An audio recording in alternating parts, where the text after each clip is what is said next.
ধূমপান মদ্যপান স্বাস্থ্যের পক্ষে ক্ষতিকর। Smoking and alcohol consumption is injurious to health.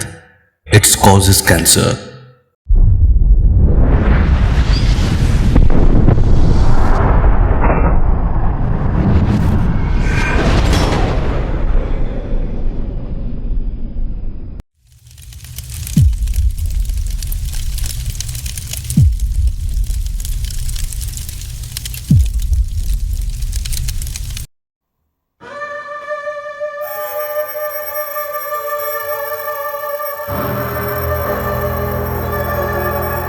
নমস্কার শ্রোতা বন্ধুগণ, অভিজিৎ স্টোরি জোনে আপনাদের আরও একবার স্বাগত। আজ আপনাদের জন্য মণিলাল গঙ্গোপাধ্যায়ের লেখা হরতনের গোলাম। লেখকের জন্ম 1888 সালে, মৃত্যু 1929 সালে, আদি নিবাস বিক্রমপুর, ঢাকা। বিখ্যাত লেখাগুলির মধ্যে অন্যতম হল মনে মনে, মহুয়া, জাপানি ফানুস, জলছবি, ভুতুরে কাণ্ড, কল্পকথা, আলপনা প্রভৃতি। আজ ওনারই লেখা একটি গল্প, হরতনের গোলাম। গল্প ভালো লাগলে অবশ্যই লাইক, শেয়ার, সাবস্ক্রাইব করে পাশে থাকবেন। শুরু করছি আজকের গল্প, হরতনের গোলাম।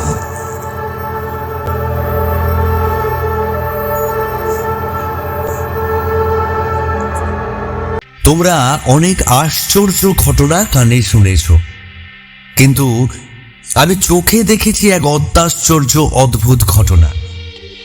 তখন আমার বয়স অল্প, বোধহয় 12 কি 13। বৃন্দাবন, ডাকনাম বিনু। বিনু ছিল আমার সবচেয়ে ভালোবাসার একজন বন্ধু। একই ক্লাসে পড়তুম, দিন রাত একসঙ্গে খেলতুম। সে ছাড়া আর কারোর সঙ্গে খেলতে, কথা কইতে আমার ভালো লাগতো না। আমাদের পাশেই ছিল তাদের বাড়ি। তখন আমরা নতুন তাস খেলতে শিখেছি। বিনু সেবার একদিনের জন্য মামার বাড়ি গিয়ে বিন্তি খেলা শিখে এসেছিল। এসেই সে খেলা আমাকে সে শিখিয়ে দিলে। দুজনেই নতুন খেলি, কিন্তু বিনু 2-4 বেজি খেলেই পাক্কা ওস্তাদ হয়ে উঠল। আমি প্রায় প্রতি হাতেই তার কাছে হারতুম। কোথায় বা তাকে জিতেছি? স্কুলের লেখাপড়ার প্রাইজে, খেলাধুলার প্রাইজে সে বরাবরই আমাকে হারিয়েছে। এমনকি নিমন্ত্রণ খেতে বসেও কোনো দিন তার কাছে আমি জিততে পারিনি। সে বরাবরই আমার থেকে বেশি খেয়েছে। এক এক সময় তো সন্দেহ হতো আমার মায়ের ভালোবাসাটাও হয়তো আমার থেকে বেশি করে ছিনিয়ে নিত সে। কিন্তু এতে আমার দুঃখ ছিল না, কারণ আমি তাকে সত্যিই ভালোবাসতাম। রোজ সন্ধ্যের পর স্কুলের পড়া শেষ করে খাওয়া দাওয়া সেরে নিয়ে আমরা দুই বন্ধুতে আমাদের সদর বাড়ির পশ্চিম কোণে ভাঙা নহবতখানার নিচের অন্ধকার ঘরটায় লুকিয়ে বসে তাস খেলত। এই ঘরটায় পোড়াকালে কে থাকতো জানি না। এ বাড়ি যখন জমজমাট ছিল তখন হয়তো কর্তাদের সানাইওয়ালারা এখানে বসবাস করত। এখন এখানে দিনে রাতে কারোর পায়ে ধুলো পড়ে না, এক চুপি চুপি আমাদের ছাড়া। এই ঘরটা আমাদের দুই বন্ধুর ভারী মনের মতো ছিল। এর মধ্যে বাড়ির ভিতরকার চেঁচামেচি, তাড়াহুড়ো এসবের শব্দ এসে পৌঁছাতো না। আমরা দুজনে পায়রার খোপের মতো একটুখানি জায়গা বেশ নির্জনে নিশ্চিন্তে মুখোমুখি বসে মনের সুখে অবিরাম কথা বলতে পারতাম। আমাদের ছুটির দিনগুলো নির্বিঘ্নে নিবিড় আনন্দে কাটত এই ঘরখানির কোলে মাথা রেখে শুয়ে। বিনু নিজের হাতে এই ঘরের একটা কোণ পরিষ্কার পরিচ্ছন্ন করে রাখত। এর কোনো আবরণ ছিল না। এর সমস্ত অভাব এবং দৈন্যকে আমরা আমাদের অন্তরের আনন্দ দিয়ে ঢেকে রেখেছিল। নইলে সে কঙ্কালসার জীর্ণ অন্ধকার কোঠরের মধ্যে আমাদের কচি দুটো প্রাণ কিছুতেই তিষ্ঠ হতে পারত না। বিনু মামার বাড়ি থেকে এক জোড়া তাস সংগ্রহ করে এনেছিল। বোধহয় তার মামাদের আড্ডার পরিত্যক্ত তাস। তাস জোড়া ছিল খুবই পুরনো, ভদ্র সমাজে নিতান্তই অচল। সম্ভবত তাই এত সহজে সে বেচারা ওস্তাদ খেলোয়াড়ের কড়া হাতের কঠিন চাপড় থেকে নিষ্কৃতি পেয়ে বিনুর ছোট্ট নরম হাতখানিতে এসে পড়বার সৌভাগ্য হয়েছিল। বেচারাকে যে অনেক দিন ধরে অনেক চর চাপড় সহ্য করতে হয়েছে সেটা তার চেহারা দেখলেই বোঝা যেত। কিন্তু কোন গুরুতর অপরাধে যাদের কান বলে এইরকম নির্দয়ভাবে কাটা গিয়েছিল, কেনই বা তার বুকের ওপর আঁচড় টেনে টেনে এমন ক্ষতবিক্ষত করা হয়েছিল, তা আমরা বুঝতে পারতাম না। তার কোন পাপের শাস্তি কেই বা জানে। তার এই জীর্ণ ও শীর্ণ চেহারা দেখে আমাদের কেমন মায়া করত, সেই জন্য তার উপর জোর জবরদস্তি করতে পারতাম না। একে নিয়ে অতি সন্তর্পণে খেলতুম, আস্তে আস্তে দুলতুম, আস্তে আস্তে ফেলতুম, ভাজতুম খুব আলগা হাতে। খেলা শেষ হয়ে গেলে ধীরে ধীরে গুছিয়ে একখানা রুমালে মুড়ে রাখতুম অতি যত্নে। সত্যি বলছি, এই তাসকে এত ভালোবাসতাম না যে আমরা এর বদলে নতুন একটা ঝকঝকে তাস কিনে আনতে আমাদের এতটুকু কোনোদিন লোভ হয়নি। এই তাসের ছবি দেখে আমার মনে হতো এরা যেন কোনোকালে এই বাড়িরই মানুষ ছিল, এখন তাস হয়ে গেছে। এই হরতনের গোলামটিকে আমার মনে হতো ঠিক যেন বুড়ো ঠাকুরদার একটা দারোয়া। এর ফোঁটাওয়ালা তাসগুলো হচ্ছে কেমন এক রকমের। এক একদিন বিনুর সঙ্গে খেলতে খেলতে প্রদীপের ঝাপসা আলোয় এর আটা নওলা দওলার রঙিন ফুটকিগুলোর দিকে চেয়েছে হঠাৎ আমার চোখ কেমন যেন ধাঁধিয়ে যেত। মনে হতো আমি যেন তাদের এই ফুটকিগুলোর ফাটলের মধ্যে দিয়ে কত দূরে চলে গেছি, কত দূরে। সে যেন কত কালের আগেকারের কোনখানে, যারা অনেক কাল আগে এখানে ছিল, ঠিক তাদের কাছে। সেখানে কি দেখতুম, কি শুনতুম মনে নেই না, কিন্তু সেসব দেখে শুনে মানে কেমন তন্ময় হয়ে যেত। হঠাৎ বিনুর ডাকে আবার ফিরে আসতো। সে ধমক দিয়ে বলতো, কি বসে বসে ভাবছিস, খেল না। আমি অমনি তাড়াতাড়ি যা হোক একখানা তাস ফেলে দিয়ে আবার খেলায় মন দিত। কিন্তু বুকটা কেমন ছমছম করে উঠত। মনে হতো এর নিশ্চয়ই জাদু করা তাস। বিনুকে একদিন জিজ্ঞাসা করেছিল, এই তাস নিয়ে তোর মামার বাড়িতে কারা খেলতো রে বিনু? শুনেছি দাদামশাই খুব পাকা খেলিয়েছিলেন, কেউ নাকি তাকে তাস খেলায় হারাতে পারত না। লোকে হিংসে করে বলতো সে তার খেলার গুণ নয়, তাসের গুণ। তিনি তার গুণ করতে জানতেন, বোধহয় তারই আমলের তাস। বেলুর দাদামশাইকে আমরা চোখে দেখিনি, তার মামাদেরই দেখতাম খুব বড়। তাহলে না জানি তিনি কত বুড়ো। এসে আদ্যিকালের বদ্যিবুড়োর হাতের গুণ করা তাস, এ তাস ছুঁতে বুকটা ছমছম করত। কিন্তু তবু ভালোবাসতুম বিনুর দেয়া এই তাস চোরাটাকে।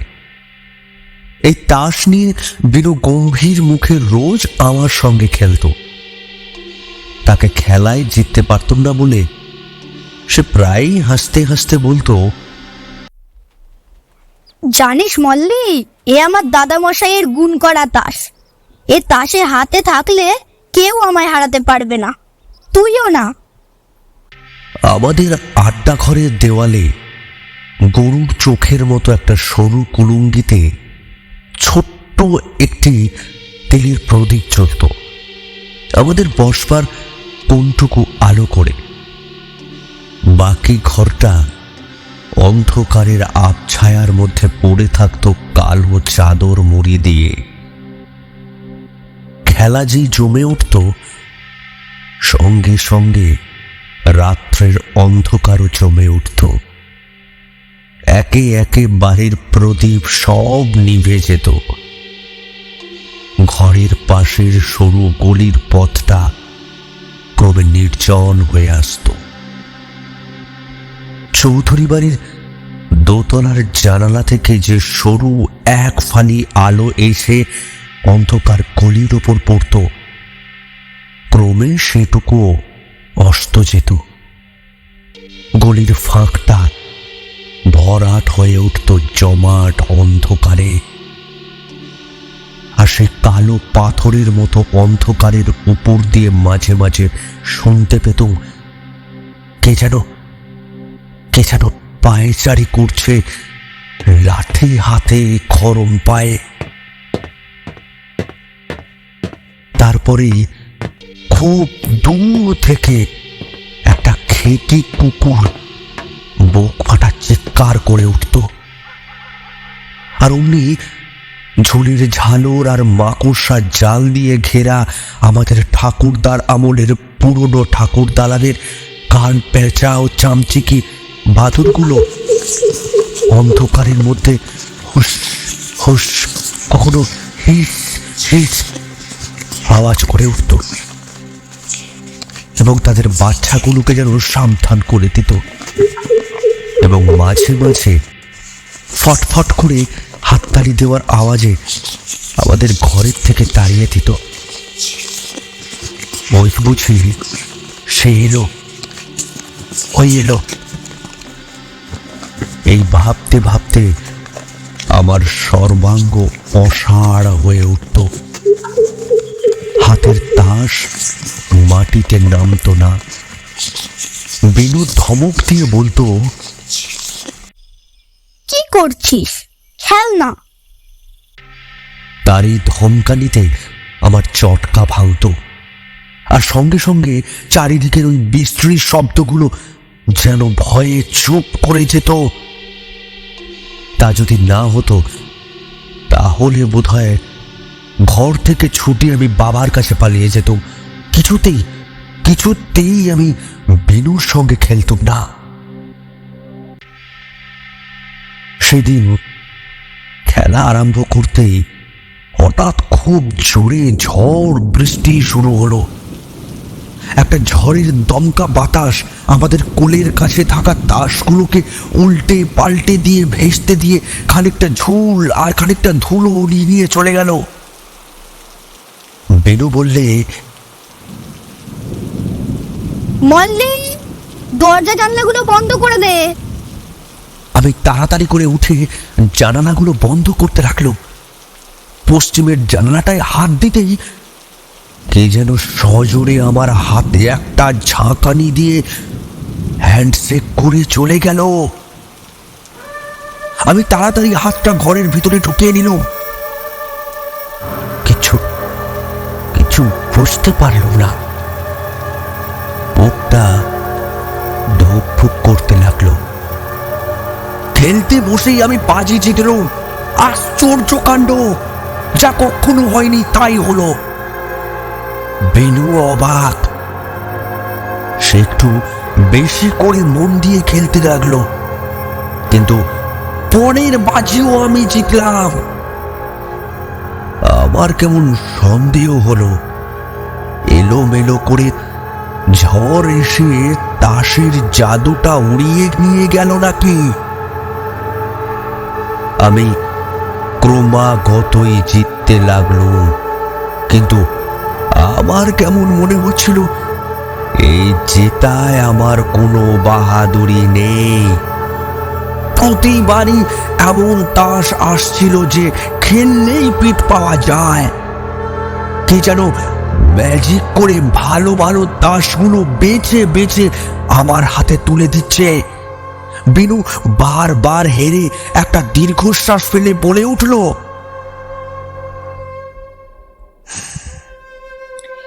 আজ আমার পর্দা খারাপ পড়লো দেখছি।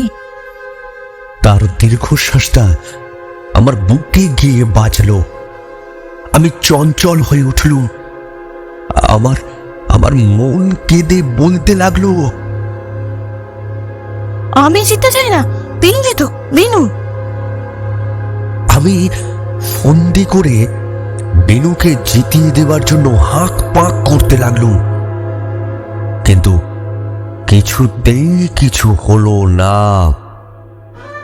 আজকের ঝড়ে কেমন যেন সব এলোমেলো হয়ে গেছে। বিনু ফেললে হরতনের বিবি, তাকে সেই পিঠটা দেওয়ার জন্য আমি তাড়াতাড়ি খেললুম গোলাম, কিন্তু পিঠ তোলবার সময় দেখা গেল গোলামের চেহারা বদলে সাহেব হয়ে গেছে। কাজেই পিঠটা আমাকে নিতে হলো। পরের হাতে আমি চিড় 10 খেললুম। আমি জানতুম বিনু এই 10 ফোঁটার লোভ কিছুতেই ছাড়তে পারবে না। সে নিশ্চয়ই গোলাম দিয়ে পিঠটা নেবে। বিনু খেললো গোলাম, কিন্তু আমার 10খানা হঠাৎ 2 ফোঁটা চুরি করে কেমন করে 8 হয়ে গেল। আমি কিছুতেই কিছু বুঝতে পারলুম না। আমি অবাক। বিনু বাজি হেরে গো হয়ে বসে রইল। রাগ হলে বিনুর বড় বড় চোখ দুটো আরো বড় হতে দেখেছি, কিন্তু আজ যেন অস্বাভাবিক রকমের বড় হয়েছে বলে মনে হতে লাগলো। সেবারের খেলাতে হাতের ইস্কাবনের 10খানার উপর চিড়ের সাতা পাশিয়ে দিয়ে যখন সেটা রঙের সাতার তুরুপ হয়ে গেল, তখন তার সেই হঠাৎ বড় হয়ে যাওয়া চোখ দুটো কেমন একরকম বিস্ফারিত করে সে আমার দিকে চেয়ে থাকলো।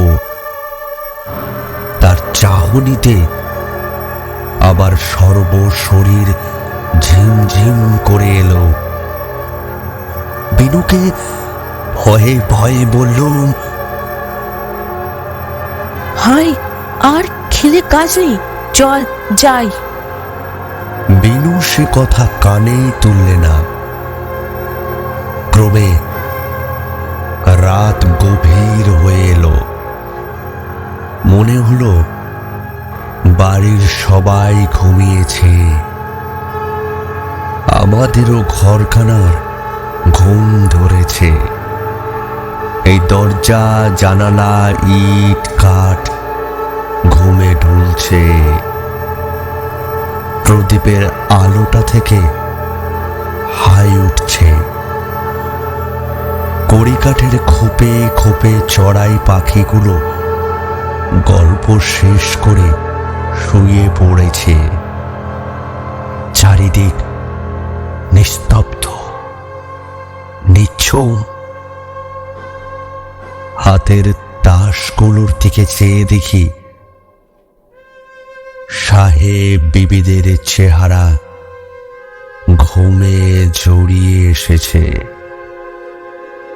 ক্রমে মনে হলো সমস্ত পৃথিবীটাই যেন ঘুমের ঝোঁকে দুলছে। আমিও তার সাথে দুলতে লাগলো। হঠাৎ চটকা ভাঙল চৌধুরীর ঘড়ির শব্দে। সেই শব্দ অন্ধকারের ঘুম ভাঙাতে ভাঙাতে অনেক দূর চলে গেল। ওকে সে শব্দ। কড়িকাঠের কাছে ওই কোণের গর্ত থেকে কেমন বিশ্রী সুরে নিঃশ্বাস টানছে। আমি চমকে উঠে বিনুকে জিজ্ঞাসা করলুম, ও কিসের শব্দ ভাই? বিনু কোনো কথা কইলে না, শুধু তাস থেকে চোখ তুলে নিয়ে কড়ি কাঠের দিকে চাইলে। আর আমার মনে হলো তার সেই গায়েবের চাহনিটা ঠিকরে বেরিয়ে কড়ি কাঠের অন্ধকারের কোণে গিয়ে এঁটে রইল। জল জল করে সে আমার দিকে তাকিয়ে থাকলো। বিনুকে আমি কান্নার সুরে বললুম, ভাই, আমার বড় ঘুম পেয়েছে। আচ্ছা, আর দু হাত খেল। আমি চমকে উঠলুম তার গলা শুনে। কি গম্ভীর আওয়াজ! এ তো বিনুর গলা নয়। কে তার গলার ভেতর থেকে কথা কইলে? কোনো রকমে এই দু হাত খেলা এখন শেষ করতে পারলে বাঁচি। কোনো দিকে কান দেবার, কোনো দিকে চোখ দেবার আমার সাহস ছিল না। ইচ্ছা হচ্ছিল এই তাস দিয়ে চোখ কান ঢেকে ফেলি। আমি চোখের খুব কাছে তাস এনে এক মনে খেলতে লাগলুম। সে হাত বিনু খেলেছিল রঙের নওলা, আমার হাতে ছিল গোলাম। কিন্তু পিঠ নেবার ইচ্ছে আমার ছিল না। কি করে লুকালে বিনু সেটা ধরতে পারবে না ভাবছি। হঠাৎ বিনু বলে উঠল সেই ভীষণ রকম ভারী গলায়, গোলামটা আছে তো? ভয় হলো ধরা পড়ে গেছি। বাঁ হাতের তাসের শাড়ি থেকে চট করে হরতনের গোলাম তুলে নিয়ে হরতনের নওলার উপর ফেলতে গিয়ে দেখি সামনে নওলা নেই, বিনুও নেই। হ্যাঁ, বুকটা ধক করে উঠল। এপাশ ওপাশ দেখি বিনু নেই, একখানা তাসও নেই। বো করে মাথাটা ঘুরে গেল। চোখে অন্ধকার দেখলুম। গা হাত পা ঝিমঝিম করতে লাগলো। ঘরের চার কোণ থেকে চারটে বিকট হাসি খিলখিল শব্দে ছুটে বেরিয়ে গেল। আর উপরে নহবতখানা থেকে ঢাক ঢোল কাশির আওয়াজ বেজে উঠল। আমি কাঁপতে কাঁপতে মাটিতে শুয়ে পড়লুম। আমার মনে হলো হাত পায়ের সমস্ত খিল যেন আলগা হয়ে গেছে। উঠে হেঁটে পালাবার উপায় নেই। আমার কান্না আসতে লাগলো। বিনু, বিনু কোথায় গেল? উপর থেকে ভাঙা কাশি ঘন্টার ফাটা আওয়াজ। আমি খুব জোরে চেঁচিয়ে ডাকলুম, বিনু, বিনু। কিন্তু আমার গলার স্বর মুখ দিয়ে না বেরিয়ে পেটের ভিতর চলে গেল, ঘুরতে ঘুরতে গো গো শব্দে। একবার আশা হলো বিনু হয়তো বাইরে গেছে, এক্ষুনি আসবে। কিন্তু বাঁ হাত থেকে ডান হাতের তাসটা নিয়েছি মাত্র, এইটুকু সময়ের মধ্যে সে অত বড় ঘর পেরিয়ে গেল কেমন করে? হয়তো আমি অন্ধকারে দেখতে পাইনি। হ্যাঁ, তাই হবে হয়তো। এই মনে করে দরজার দিকে এগিয়ে গেলুম। কিন্তু গিয়ে দেখি একই যেমন খিল বন্ধ করেছিলুম ঠিক তেমনই আছে। তবে তবে সে বাইরে গেল কেমন করে? হঠাৎ হঠাৎ মনে হলো বিনু আমাকে ভয় দেখাবার জন্য ঘরের মধ্যে কোথাও লুকিয়ে নেই তো। কিন্তু কোথায় লুকোবে? ঘর যে ফাঁকা। আসবাবের মধ্যে মাত্র একটা ভাঙা আলমারি, তার পেছনে বড় জোর আঙ্গুল পাঁচেক জায়গা। তার মধ্যে একটা মানুষ থাকতে পারে না। তবু সেখানটা একবার দেখলুম। ঘরের এ কোণ ও কোণ, এধার ওধার প্রদীপ ধরে দেখলুম তন্ন তন্ন করে। কিন্তু কিন্তু সে কোথায়? কোথাও নেই। কতক্ষণ পড়ে পড়ে কেঁদেছিলুম জানি না। যখন ঘর থেকে বেরিয়ে এলুম তখনও কান্নার জলে চোখ আমার ঝাপসা। রাত তখন নিশুতি, চারিদিক নিঝুম, কেউ কোথাও নেই। কেবল আমাদের 3 মহলা প্রকাণ্ড বাড়িখানা দেখলুম ভয়ঙ্কর আতঙ্কে কাঠ হয়ে দাঁড়িয়ে আছে, যেন তার সর্বাঙ্গে কাঁটা দিয়ে উঠেছে। চৌধুরীদের চৌতলার চিলের ছাদটা আমার দিকে এতখানি গলা বাড়িয়ে জিজ্ঞাসা করলে, কি হলো রে? কি হলো? কোথায় গেল? কোথায় গেল?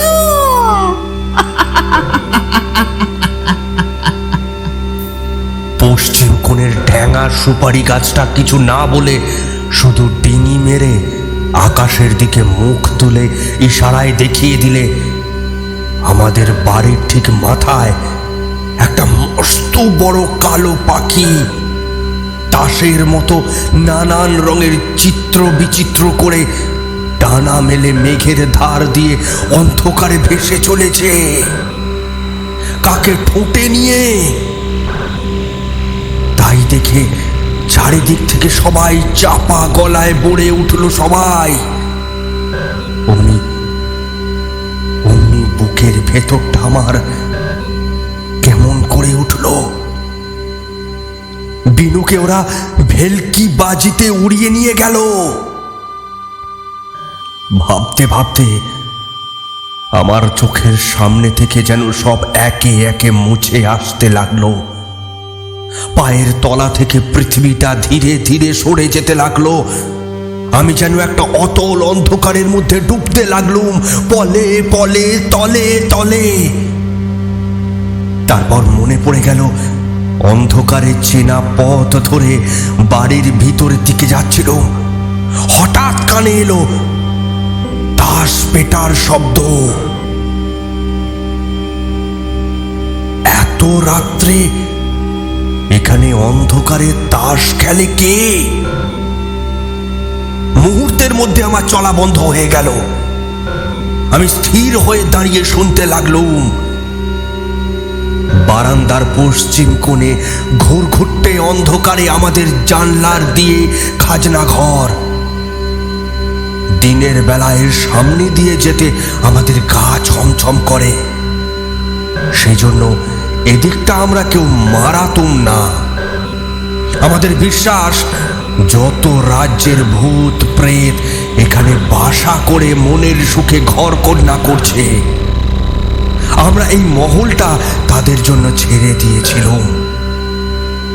সেখানে কস্মিন কালে সকাল সন্ধে আলো গঙ্গা জল পড়তো না, কেউ ঝাঁট দিত না। এই খাজনা ঘর যে কত কালের তা কেউ জানে না। বাড়ির মধ্যে সবচেয়ে পুরনো এই জায়গাটা। শোনা যায় ঠাকুরদাদার যিনি ঠাকুরদাদা ছিলেন, তার আমলে জমিদারি খাজনা এলে এই ঘরে গচ্ছিত রাখা হতো। মাটির তলায় একটা চৌখুপি ঘরের মধ্যে, সরু সুরঙ্গের মতো সেই ঘর। সামনে মোটা মোটা লোহার গাড়ো দেয়া খাঁচার মতো দরজা, পিতলের শিকল দিয়ে আষ্ঠে পৃষ্ঠে জড়ানো। সামনে দাঁড়ালে একটা স্যাঁতস্যাঁতে পচা গন্ধ নাকে আসে, আর চোখে পড়ে কালি ঝুলি মাখা একটা অন্ধকারের কুণ্ডলী দিন রাত ঘূর্ণির মতো ঘুরছে। এ ঘর কতকাল যে খোলা হয়নি তার ঠিক নেই। খোলবার দরকারই হয়নি, কারণ বহুদিন হলো আমাদের সেই জমিদারি নেই, তার খাজনাও আর আসে না। ঠাকুমার মুখে গল্প শুনেছি, আমার ঠাকুর দাদার যিনি দাদামশাই ছিলেন, তার অগাধ টাকা ছিল। একটা রাজাদের তেমন থাকে না, কিন্তু তিনি ভারী কৃপণ ছিলেন। একটি পয়সাও কাকে প্রাণ থাকতে দিতেন না, এমনকি নিজের ছেলে মেয়েকেও নয়। তিনি কেবল টাকার ওপর টাকার রাশ জমা করে চলতেন। লোকে টাকা খরচ করে নাম কেনে, কিন্তু টাকা না খরচ করার বাহাদুরিতে লোকের কাছে খেতাব পেয়েছিলেন তিনি। টাকার উপর তার এমন মায়া ছিল যে পাছে মারা যাবার পর তার টাকা খরচ হয়ে যায়, এই ভয়ে তিনি যথা সর্বস্ব যখের হাতে সমর্পণ করে যান, যার কাছ থেকে একটা কানা করিও বার হওয়ার জো নেই। এই যখের কাহিনী একটা মস্ত বড় গল্প। কেমন করে একটা সুন্দর 9 বছরের ছেলেকে মেঠাই ও খেলনার লোভ দেখিয়ে তার বাবা মায়ের কাছ থেকে চুরি করে আনা হয়, এবং কেমন করে লাল চেলির গালর পরিয়ে কপালের সিঁদুরের ফোঁটা দিয়ে ওই অন্ধকার খাজনা ঘরের তলায় চৌকুপি ঘরের মধ্যে কেবল ঘরা ঘরা টাকা সাজানো আতে তাতে, আর কিচ্ছু নেই, কেউ নেই, তার মা বাবা আলো বাতাস কিচ্ছু নেই। সেখানে একলা বসিয়ে রেখে তারপর সেই চৌকুপি ঘরটাকে ঢাকবার মতো 10 মণ পাথর দিয়ে চিরদিনের মতো বুঝিয়ে দেয়া হয়। সে খাত শুনতে শুনতে আমার চোখে জল আসতো, বুক দূর দূর করতো। আর ঠাকুর দাদার সেই পাষণ্ড ঠাকুর দাদার ওপর রাগ হতো। ঠাকুমা বলতেন,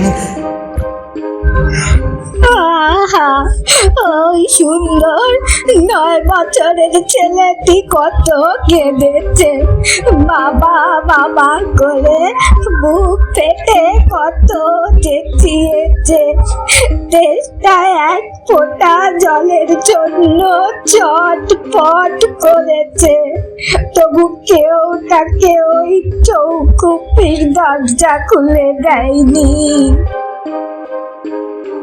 শুনে আমার গলা কাঠ হয়ে আসতো।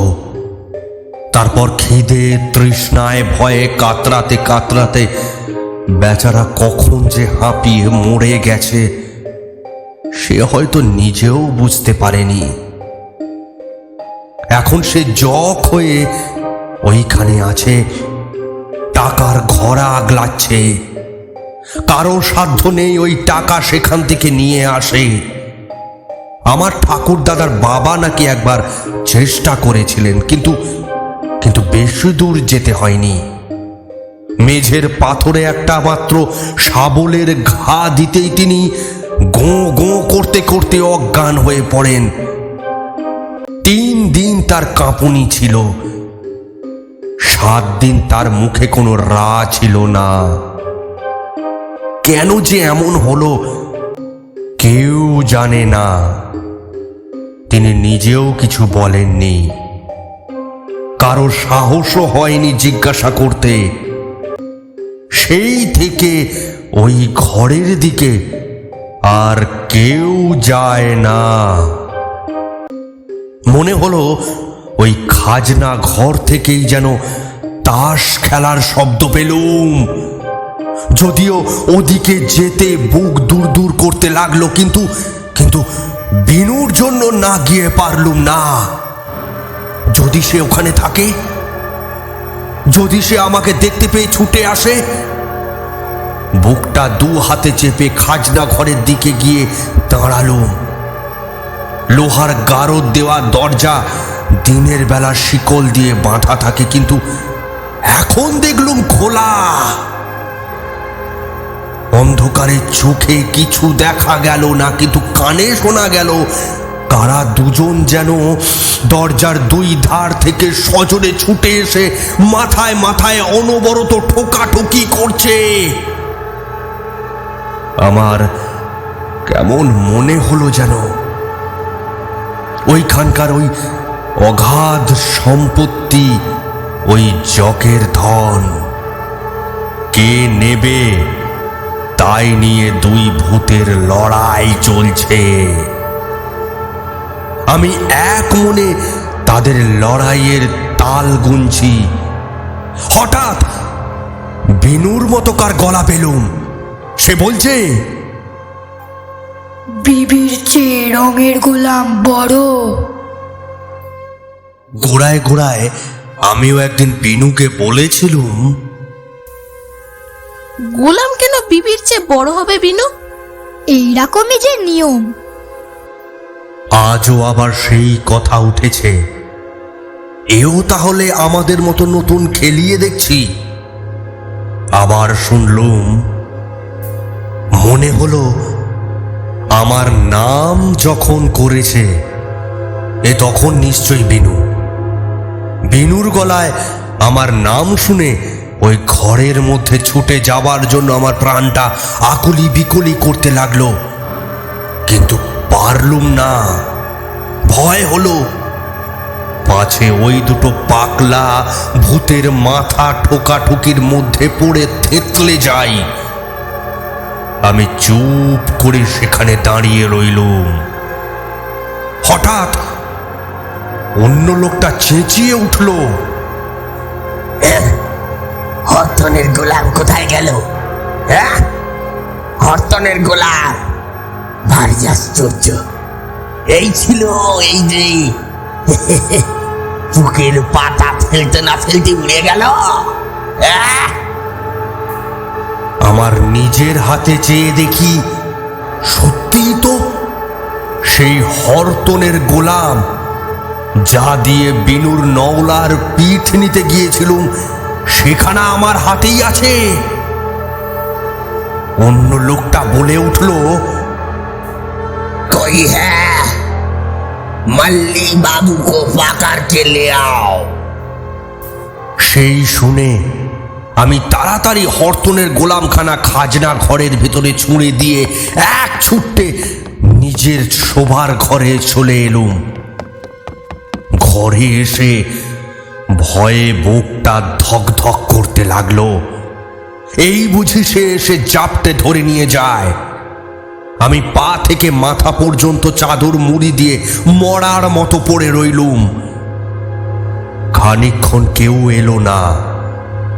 তারপর কে একজন যেন খসখস শব্দে বারান্দা দিয়ে চলে গেল।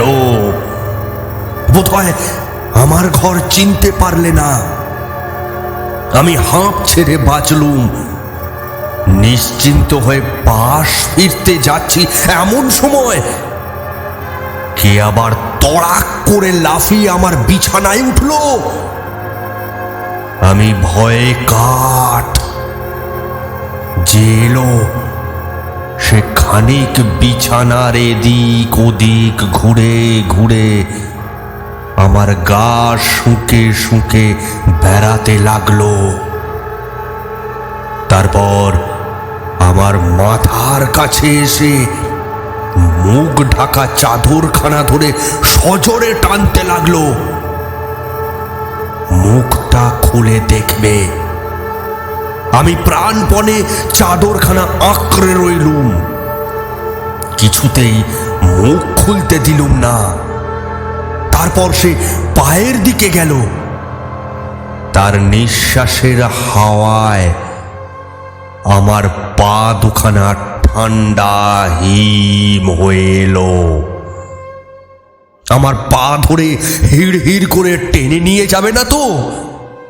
ভয়ে পা গুটিয়ে নেবার চেষ্টা করলুম, কিন্তু পারলুম না। খানিকক্ষণ সে চুপ করে রইল, বোধহয় কি ভাবলে। তারপর আমার পাশে এসে ধূপ করে শুয়ে পড়ল। সর্বনাশ! এখন কি করি?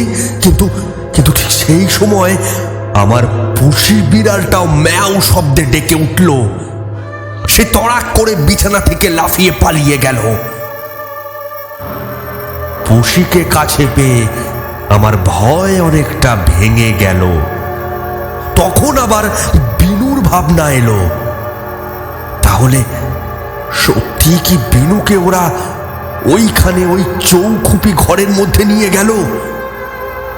সেখান থেকে সে পালিয়ে আসবে কি করে? এই সব ভাবছি।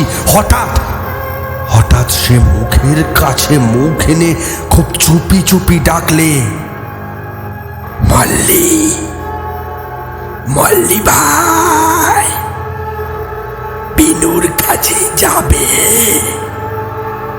বিনুর কাছে যাবে? আমি ধর্মর করে উঠে বসলুম। বিনুর কাছে যাবার জন্য বুকটা লাফিয়ে উঠল, কিন্তু ভারী ভয় হতে লাগলো। যদি আর ফিরে আসতে না পারি। তখন সে বলল, ভয় কি? চলো না, চলো, বিনু তোমার জন্য কাঁদছে। বিনুর কান্নার কথা শুনে বুকটা ফেটে যেতে লাগলো। আমি ফোপাতে ফোপাতে বলতে লাগলুম, ওগো, তোমার দুটি পায়ে পড়ি, বিনুকে এবার ফিরিয়ে এনে দাও। বিনুর জন্য আমার বড্ড মন কেমন করছে। আমার কান্না শুনে সে চুপি চুপি ঘর থেকে বেরিয়ে গেল। যাবার সময় দেখলুম একটা মস্ত পাগড়িওয়ালা চেহারা, ঠিক যেন হরতনের গোলাম। এই হরতনের গোলামটিকে তাসের মধ্যে আমি সবচেয়ে বেশি ভালোবাসতুম। আমাদের বাড়িতে যে বুড়ো থুরথুরে দারোয়ান ছিল ঠাকুরদার আমলের, তাকে খুব ছেলেবেলায় দেখেছিলুম। অল্প অল্প তার চেহারা মনে পড়ে, কিন্তু বেশ মনে আছে রোজ সকালে সে একটি করে রসমুন্ডি আমায় খাওয়াতো। কি মিষ্টি লাগতো সে রসমুন্ডি! এখনো তার স্বাদ আমার মুখে লেগে আছে। আমার মনে হলো এই হরতনের গোলাম যেন সেই বুড়ো দারোয়ান, এখন তাসের ছবি হয়ে গেছে। সে বোধহয় আমার কান্না দেখে লাঠি হাতে বিনুকে খুঁজতে আনতে গেল। আবছায়ার মতো মনে পড়ে ছেলেবেলায় আমার পুষি বিড়ালটা হারিয়ে যেত। আমার কান্না দেখে সে এমনি করে একদিন তাকে খুঁজে আনতে বেরিয়েছিল। কতক্ষণ গেল, ঘরের ঘড়িটা টক টক শব্দ করতে করতে কত দূরে চলে গেল। মনের মধ্যে কত ভাবনা এলো, তবু বিনু এলো না। হায়, সে কি আর আসবে? ওই ভয়ঙ্কর চৌফুপি ঘর, যার সামনে দুটো ভীষণ ভূত মাথা ঠোকাঠুকি করছে অনবরত, সেখান থেকে বিনুকে কে উদ্ধার করে আনবে? ভাবতে ভাবতে আমার শরীর এলিয়ে আসতে লাগলো, চোখের পাতা জড়িয়ে আসতে লাগলো। কপাল যেন কে নরম ঠান্ডা হাত বুলিয়ে দিলে। আর অমনি এক নিমেষে মনে হলো আমি যেন একখানা তাসের ওপর শুয়ে কোথায় চলেছি, হাওয়ার সঙ্গে ভেসে ভেসে। তাসখানা ভাসতে ভাসতে এসে আমায় একটা চারিদিক আঁটা অন্ধকার ঘরের মধ্যে নামিয়ে দিলে। দেখলুম সেই অন্ধকার বসে দুজন এক মনে তাস খেলছে, বিনু আর একটা ছেলে। সুন্দর দেখতে, থোকা থোকা কোকড়া চুল চাঁদের মতো কপালের ওপর ছড়িয়ে পড়েছে, ঠিক যেন বিনুর ছোট ভাই। বিনু তার সঙ্গে খেলতে লাগলো, আমার দিকে একবার চেয়েও দেখলো না। আমার ভারী রাগ হলো, হিংসে হলো। এরই মধ্যে এর সাথে এত ভাব! আমি মুখ গোঁ করে রইলুম। ছেলেটি একবার তাস থেকে মুখ তুলে মিষ্টি সুরে জিজ্ঞাসা করলে, এ কে? বিনু? ও মল্লি, বেশ বেশ বেশ হলো। আমরা তিন ভাইয়ে কেমন একসঙ্গে এখানে থাকবো? না না না না, আমি কিছুতেই এখানে থাকবো না, কিছুতেই না।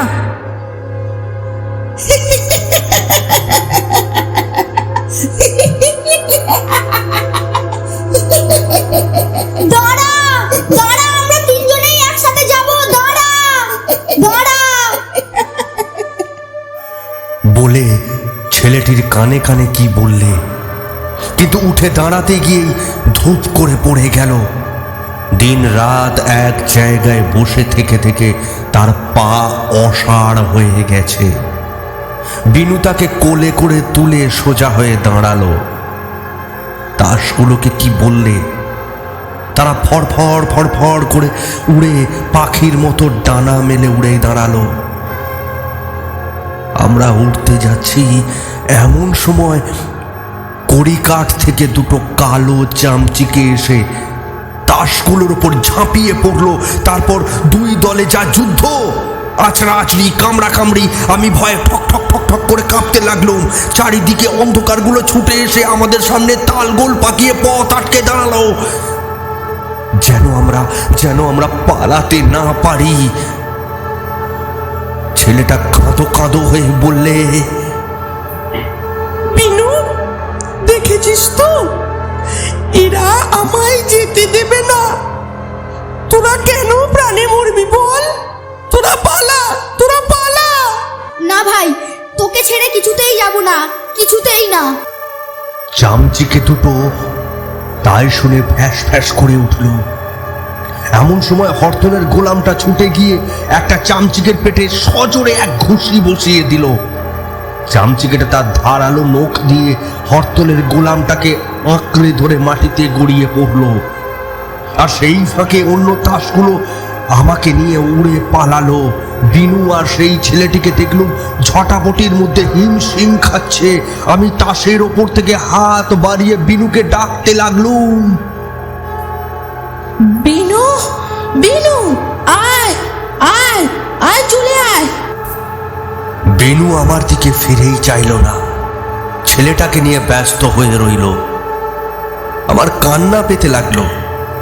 তাসগুলো উড়তে উড়তে এসে আমার বিছানায় ফেলেই উড়ে গেল, বোধহয় বিনুদের উদ্ধার করতে। তারপর কি হলো আর জানি না। এ মল্লি, মল্লি, এ মল্লি। বিনু, তুই এসেছিস? আসবো না তো কি? তুই স্টুপিড এত বেলা অবধি ঘুমাচ্ছিস কেন? কখন এলি ভাই? অনেকক্ষণ। তোকে ডেকে ডেকে আমার গলা চিড়ে গেল। তোর আজ হয়েছে কি? চোখ অমন রাঙা কেন? আমার ধাঁধা লাগলো। বেনু তো সবই জানে, তবে এমন আশ্চর্য হচ্ছে কেন? আমি আমতামতা করে বললুম, কাল রাত্রে এই খেলতে খেলতে হঠাৎ অমন অন্তর্ধান। আমি কেন অন্তর্ধান হতে যাবো? তুই তো কালকে খেলা ফেলে চোখ মুছতে মুছতে ঘর থেকে চলে গেলি। আমার আরো ধাঁধা লাগলো। এ কি ঘুমের ঝোঁকে সবই স্বপ্নের মতো দেখলুম, কিন্তু এত কাণ্ড, সে সবই স্বপ্ন।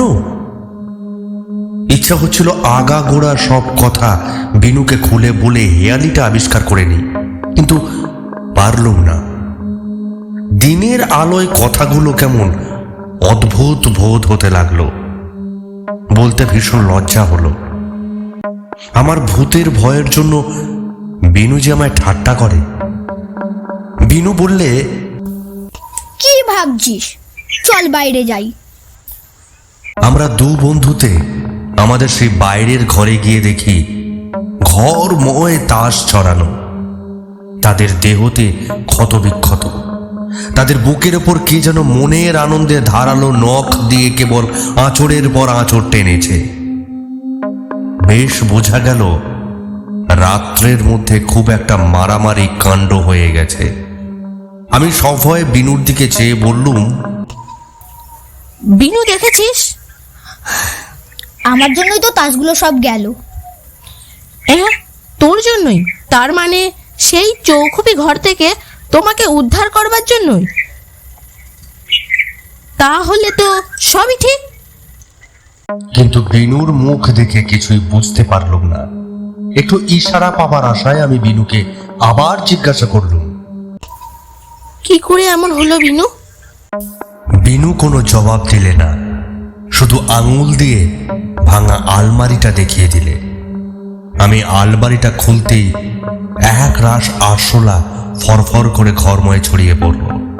তারপর ডানা মেলে উড়ে অন্ধকার কোণের একটা গর্ত দিয়ে কোথায় চলে গেল, বোধহয় মাটির তলা দিয়ে সেই চৌখুপির মধ্যে।